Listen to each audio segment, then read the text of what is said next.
أفلا يتدبرون القرآن ولو كان من عند غير الله لوجدوا فيه اختلافا كثيرا. Assalamualaikum warahmatullahi wabarakatuh. Alhamdulillah wassalatu wassalam ala Rasulillah wa ala alihi wa sahbihi wa man walah wa man tabi'ahum bi ihsanin ila yaumil qiyamah, amma ba'd. Para santri sekalian yang dirahmati oleh Allah Subhanahu wa taala, alhamdulillah kita bersyukur kepada Allah Subhanahu wa taala pada kesempatan kali ini, yaitu pertemuan yang ke-8 dari mata pelajaran Ulumul Quran. Insyaallah taala akan kita pelajari kembali dan akan kita kaji bersama. Baik, pada pertemuan yang ke-8 kali ini sedikit saya berikan pendahuluan bahwa di pertemuan ini kita akan melanjutkan pembahasan perbedaan antara Al-Quran dan hadits qudsi, dan juga bagaimana perinciannya di dalam perbedaan-perbedaan tersebut yang disebutkan oleh Syekh Manna' Al-Qattan rahimahullahu ta'ala. Baik, langsung saja kita siapkan dulu alat tulisnya dan juga kitabnya. Bagi yang belum memiliki kitabnya, silahkan menggunakan PDF terlebih dahulu, tapi jangan lupa beberapa faedah dan arti dan juga tanda paragraf mana yang kita pelajari antum perhatikan. Baik, kita buka kitabnya. Kita buka halaman 20. Halaman 20. Kita lanjutkan pembahasan di pertemuan yang kemarin. Untuk poin pertama, alhamdulillah sudah kita bahas di pertemuan yang lalu, yaitu tentang perbedaan antara Al-Quran dan hadits qudsi. Perbedaan antara Quran dan hadits qudsi. Ini yang pertama sudah, bahwa Al-Quran itu adalah firman Allah Ta'ala, diwahyukan kepada Rasulullah SAW. Dan Al-Quranul Karim ini di situ ada at-tahaddi wal ijaz. Jadi kalau kita mau meringkas, ikhwah sekalian, intinya kalau di poin pertama ini, perbedaan Al-Quran dan hadits qudsi adalah dari sisi tahaddi wal ijaz. Ini yang pertama, ya.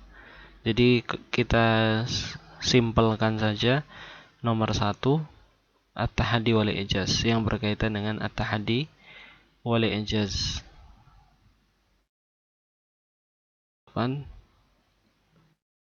Ya.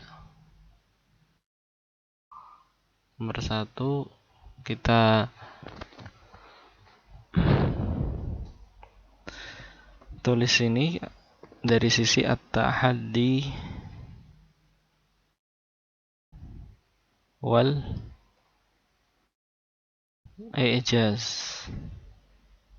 Apa tahaddi? Tahaddi itu tantangan, bahwa Al-Quranul Karim telah datang di dalam firman Allah Ta'ala tantangan kepada orang-orang Arab. Apakah mereka bisa untuk mendatangkan seperti Al-Quran atau tidak? Al-ijaz itu membuat yang lain itu lemah untuk mendatangkan semisal dengan Al-Quran. Ini at-tahaddi wal ijaz yang nomor pertama. Baik, dari perbedaan yang lain, nomor 2, di antara perbedaan Al-Quran dan hadits qudsi, yang kedua adalah wal Qur'anul Karimu la yunsabu illa ila Allah Ta'ala. Fayuqal qala Allah Ta'ala. Yang kedua, perbedaan hadits Qudsi dan Al-Quran, bahwa Al-Quran itu tidak dinisbatkan kecuali kepada Allah Ta'ala saja. Maka dikatakan fayuqal qala Allah Ta'ala. Namanya firman Allah Ta'ala, ya kita katakan ini adalah firman Allah Ta'ala. Ketika ada seorang yang membaca Al-Quran, ya kita katakan dia sedang membaca firman Allah Ta'ala. Baik, ini dari poin kedua. Wal hadithul qudsi kama sabaq. Dan hadits qudsi sebagaimana yang sudah berlalu, qad yurwa mudhafan ila Allah wa takunu nisbatu ilaihi hina idzin nisbatu insya.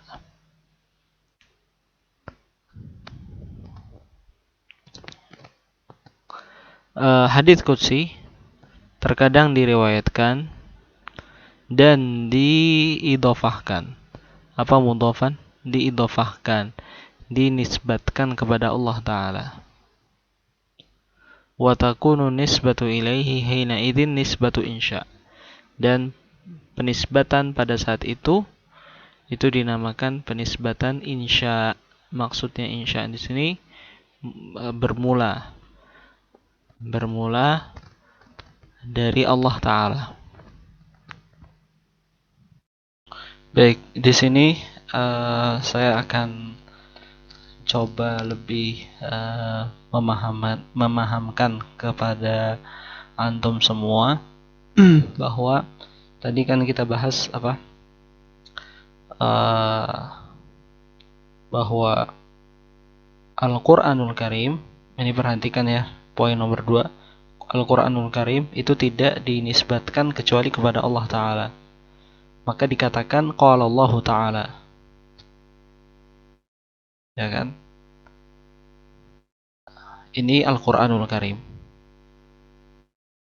Kita mendengar teman kita membaca Al-Quran, ya kita katakan dia membaca firman Allah Ta'ala, membaca Al-Quran. Baik, kalau hadits qudsi bagaimana? Kalau hadits qudsi terkadang dia diriwayatkan dan dinisbatkan kepada Allah Ta'ala.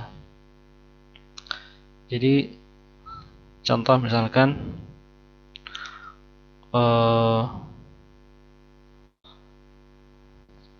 hadits qudsi ya,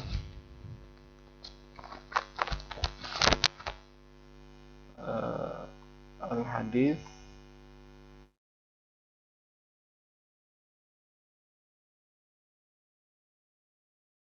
al-qudsi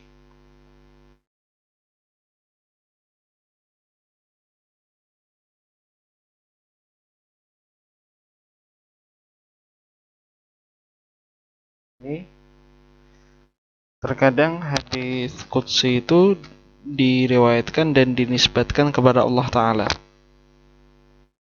Dinisbatkan kepada Allah Ta'ala. Ya. Ini gambarnya seadanya ya. Yang penting kita berusaha untuk mendekatkan pemahaman kepada antum sekalian. Jadi hadits qudsi ini terkadang dinisbatkan kepada Allah Ta'ala. Maka kalau seperti ini, maka ini dinamakan insya. Apa itu insya? Ya, insya itu permulaan. Memang hadits qudsi itu kan maknanya dari siapa? Dari Allah, ya kan? Nah, maknanya dari Allah. Kemudian diturunkan kepada Nabi Muhammad SAW. Nabi Muhammad SAW. Sehingga lafadznya adalah lafadz Nabi Muhammad SAW, tapi maknanya dari Allah Ta'ala. Sehingga hadits qudsi itu terkadang dinisbatkan kepada Allah Ta'ala, maksudnya adalah penisbatan yang bermakna insya. Apa insya? Permulaan. Memang bermula dari Allah Ta'ala, ya kan? Kemudian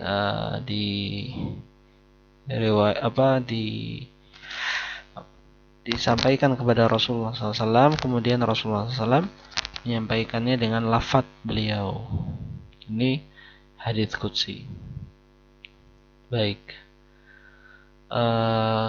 kita lihat lagi. Nah.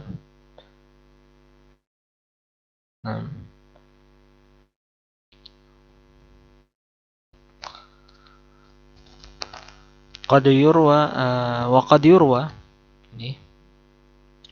Dan terkadang hadits qudsi itu diriwayatkan mudhafan ila Rasulillah SAW. Hadits qudsi terkadang dinisbatkan kepada Rasulullah SAW. Wa takunu nisbatu hina idzin nisbatu ikhbar. Maka penisbatan pada saat itu adalah penisbatan ikhbar. Apa ikhbar? Pemberitahuan. Li'annahu alaihi, karena wajib bagi beliau, atas beliau, li'annahu alaihi salatu wassalam, karena Nabi SAW huwal mukhbir anillah, beliau adalah orang yang memberi kabar dari Allah Azza wa Jalla. Maka dikatakan qala Rasulullah sallallahu alaihi wasallam fima yarwihi an rabbih azza wa Jalla, sehingga dikatakan ya, qala Rasulullah sallallahu alaihi wasallam fima yarwihi an rabbih azza wa Jalla, bersabda Rasulullah sallallahu alaihi wasallam dalam apa yang beliau riwayatkan dari Rabb-nya azza wa Jalla. Ya, jadi ikhwas sekalian, seperti ini. Misalkan kalau tadi kita berikan contoh bahwa hadits qudsi terkadang diidhofahkan kepada Allah Ta'ala, ya kan? Nah, sekarang kita ilustrasikan dengan tulisan ini, ya, semoga bisa difahami. Nah, hadits qudsi tadi yang pertama terkadang dinisbatkan kepada Allah. Kalau dinisbatkan kepada Allah berarti apa? Bermakna insya.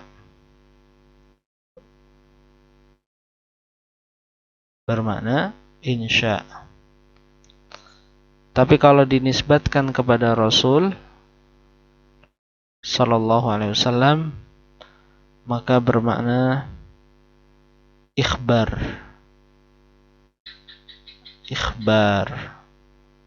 Apa ikhbar? Pengkabaran. Karena Rasulullah SAW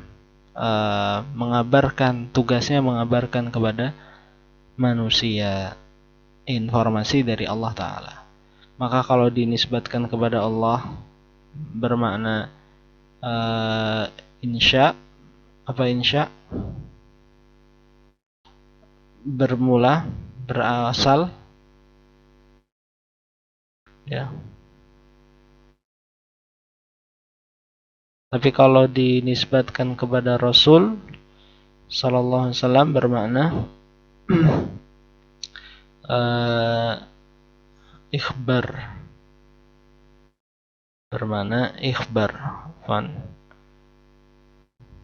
Kalau dinisbatkan kepada Rasul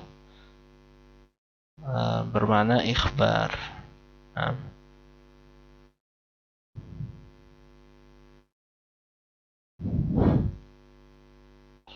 Kepada Rasul sallallahu alaihi wasallam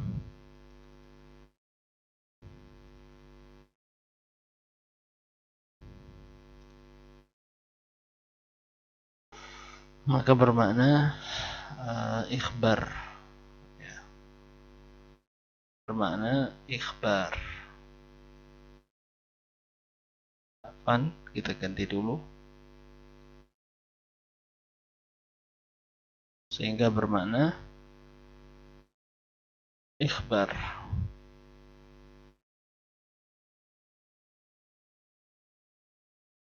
Baik. Sehingga kalau dinisbatkan kepada Allah itu insya, bermula, memang bermula dari Allah ya kan? Karena makna hadits qudsi itu dari Allah, kemudian lafadznya menggunakan lafadz Rasul. Baik, terkadang hadits qudsi juga dinisbatkan kepada Rasul SAW. Maksudnya dinisbatkan kepada Rasul ya, misalkan ada hadis ana inda dhanni abdi bi, ya kan? Itu hadis qudsi. Qala Rasulullah SAW fima yarwihi an rabbih azza wa jal. Baik, maka hadis qudsi pada saat dinisbatkan kepada Rasul SAW itu mengandung makna ikhbar, pemberi tahuan dari Rasul SAW kepada kita. Baik, ya, kita kembali ke kitab.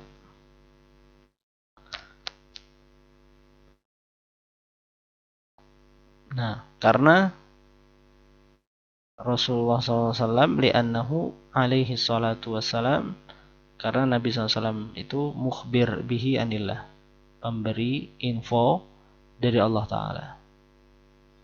Sehingga sighahnya, cara mengucapkan hadits qudsi itu qala Rasulullah SAW fima yaruhi an rabbihi azza wa jalla. Baik, perbedaan yang ketiga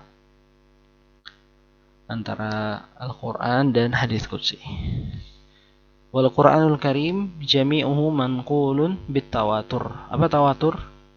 Tawatur itu dengan banyak, dinukil dengan banyak, yang menukil banyak orang. Berapa jumlahnya? Tidak bisa ditentukan dengan jumlah bilangan. Intinya mutawatir itu adalah suatu informasi yang dinukil dari banyak orang.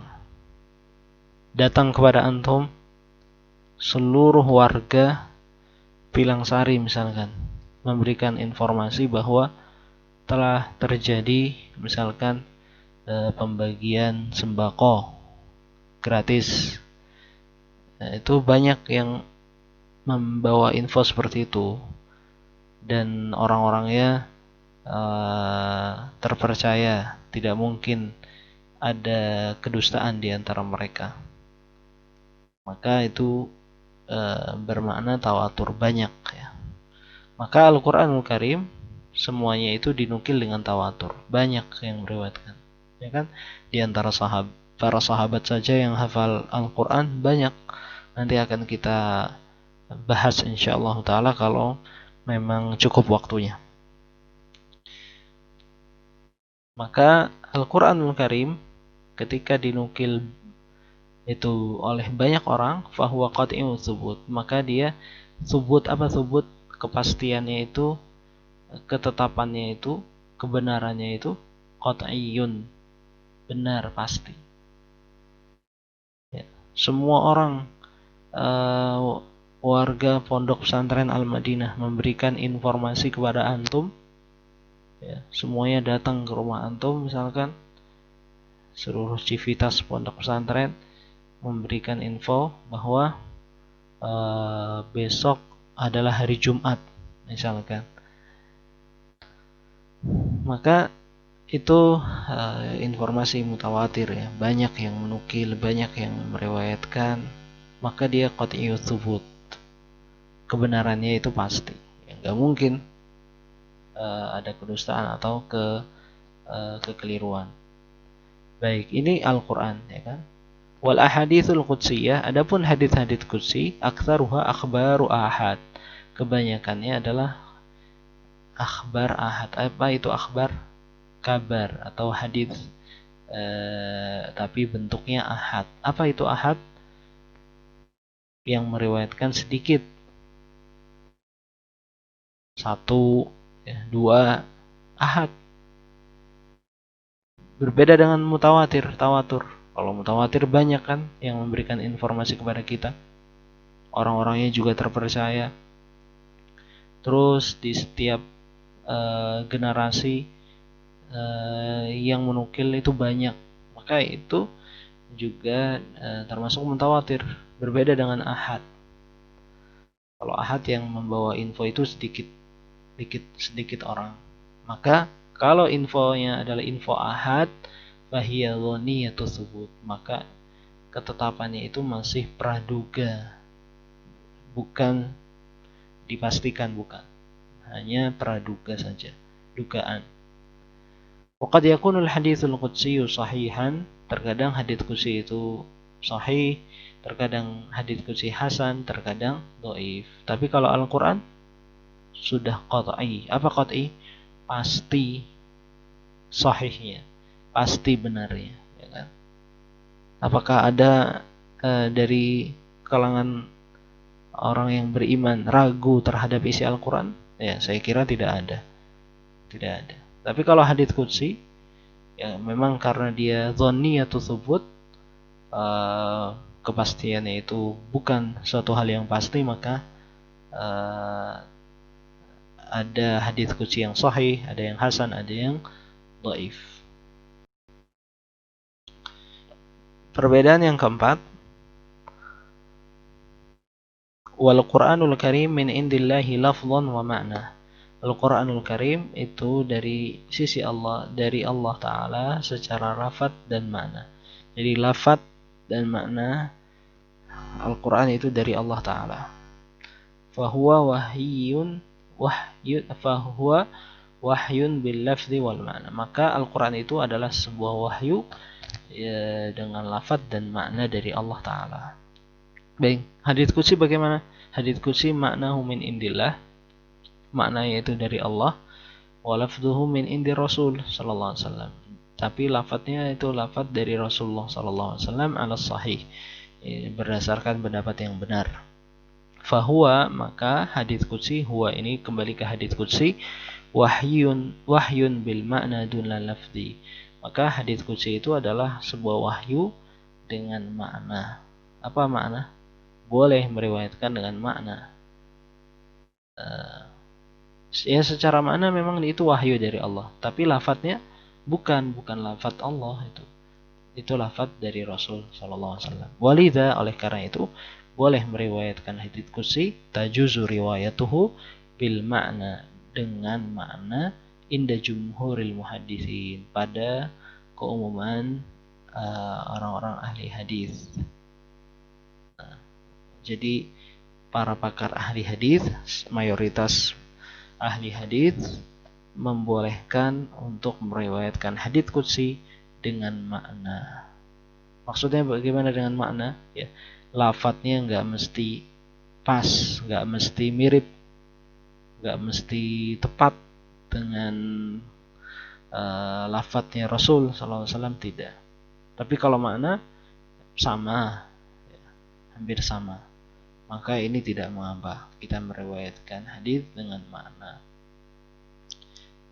Berbeda dengan Al-Quran. Kalau Al-Quranul Karim, tidak boleh kita meriwayatkan Al-Quranul Karim dengan makna. Jadi mau tidak mau lafadznya harus kita hafal. Kalau tidak hafal, maka tidak boleh untuk membuat ayat, ya, bahasanya beda tapi maknanya sama. Ya kan maknanya yang penting sama. Ya, tidak seperti itu permasalahannya. Permasalahannya adalah Al-Quranul Karim lafadznya dari Allah, maknanya juga dari Allah. Baik, perbedaan yang kelima, ini insyaallah perbedaan yang terakhir antara Al-Quran dan hadits qudsi. Apa kata penulis rahimahullah? Wal Quranul Karim muta'abbadun bitilawatihi. Al-Quranul Karim membacanya itu merupakan sebuah ibadah. Fahuwa alladzi tata'ayyanul qira'atu bihi fi shalah. Maka Al-Quranul Karim itulah yang dipilih untuk dibaca di dalam salat. Ada orang salat tapi tidak membaca Al-Quranul Karim? Ya saya kira tidak ada. Apakah boleh orang yang salat tetapi tidak membaca Al-Quranul Karim, tapi dia membaca misalkan Hisnul Muslim misalkan, boleh? Boleh atau tidak? Ya tentu tidak boleh, karena di dalam sholat bacaan yang sudah ditentukan adalah bacaan dari Al-Quranul Karim. Maka membaca Al-Quranul Karim itu muta'abbadun bitilawatihi. Itu merupakan sebuah ibadah yang kita baca. Kalau kita baca Al-Quran itu ibadah. Allah Ta'ala berfirman, faqra'u ma tayassara minal Quran. Maka bacalah kalian apa yang mudah dari Al-Quran. Wa qira'atuhu ibadatun yuthibullahu 'alaiha, dan membaca Al-Qur'an itu adalah sebuah ibadah yang Allah Ta'ala akan memberikan pahala padanya. Bima ja'a fil hadits, karena sebagaimana yang telah datang dalam hadis, Nabi SAW bersabda, man qara'a harfan min kitabillahi ta'ala falahu hasanah. Barang siapa yang membaca satu huruf dari Al-Quran, maka dia mendapatkan satu kebaikan. Wal hasanatu bi asyri amsalihha, dan satu kebaikan itu seperti 10 kali lipat. La aqul, aku tidak akan, berarti satu kebaikan berapa? 10 kebaikan. Berarti satu huruf satu pahala. Nabi SAW melanjutkan, la aqulu alif lam mim harf. Aku tidak mengatakan alif lam mim itu satu huruf. Walakin alif harf, tapi alif satu huruf, lam satu huruf, mim satu huruf.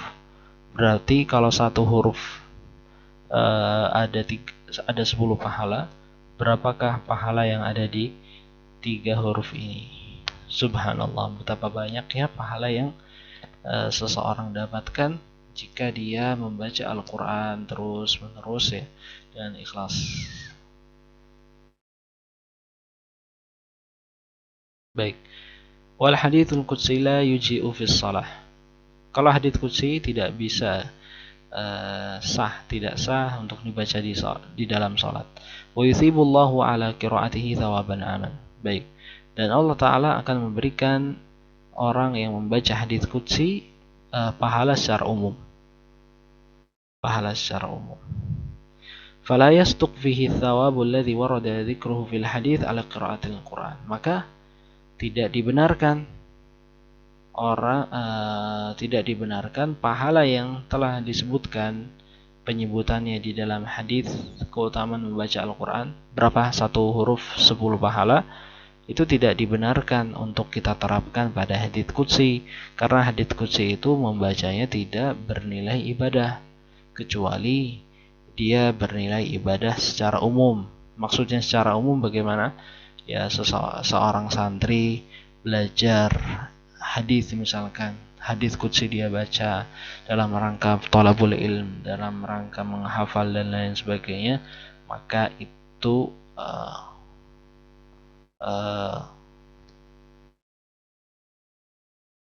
jadi hadis qudsi itu saya ulangi ya, hadis qudsi itu la yujzi'u fi shalah, maksudnya tidak sah untuk kita baca di dalam sholat.